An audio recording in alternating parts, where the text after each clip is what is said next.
Folks, we lost a good one. Val Kilmer, the actor, the icon, passed away this week. 65 years young, too young. Pneumonia got him in the end. He had some health troubles, sure, but this one still stings. Val was something special, you know? He burst onto the scene like a rocket. Top Secret, remember that one? Hilarious. Then came Top Gun. Iceman. Cool customer, that Kilmer. He could play anything. He Batman, for crying out loud. Kilmer wasn't just a pretty face, he was intense. He brought this depth to his roles. Watch him in Tombstone, Doc Holliday. Unforgettable. The guy was a chameleon. He could disappear into a character. Val left behind a mountain of great work. But more importantly, he left behind a lot of people who loved him. He'll be missed. He'll be remembered. That's for darn sure.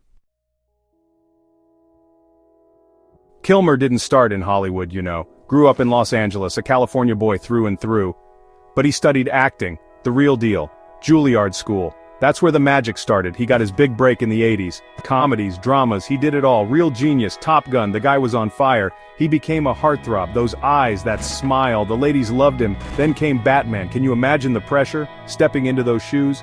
But Kilmer, he owned it. He made it his own. He was dark, brooding, intense, just what Batman needed. Kilmer wasn't afraid to take risks. He did a movie about the Doors, played Jim Morrison. Talk about guts. Not every actor could pull that off. But Kilmer did. He had that charisma, that presence. Sure, Kilmer was a leading man, but he also knew how to share the screen. He was great in supporting roles too. Take Tombstone, for instance. He wasn't the star, but he stole every scene he was in.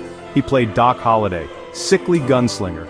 Kilmer lost weight for the role. He was dedicated, that's for sure. He even learned to shoot with his left hand. Now that's commitment. And who can forget Heat?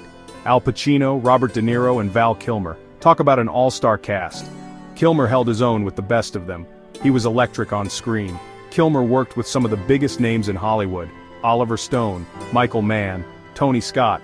They all recognized his talent. They knew he was the real deal. Now Kilmer had a reputation. He was known for being, shall we say, difficult. But you know what? The guy cared about his craft. He wanted to get it right. And that can rub some people the wrong way. But underneath it all, he was a good guy. He had a big heart, he loved his family, he had 2 kids, Mercedes and Jack, and he was passionate about his work. In recent years, Kilmer faced some tough times, battled throat cancer, but he never gave up. He even made a documentary about his life, called it Val, Brave Guy. Val Kilmer left his mark on Hollywood. He was a true original, a one-of-a-kind talent, and we'll never forget him.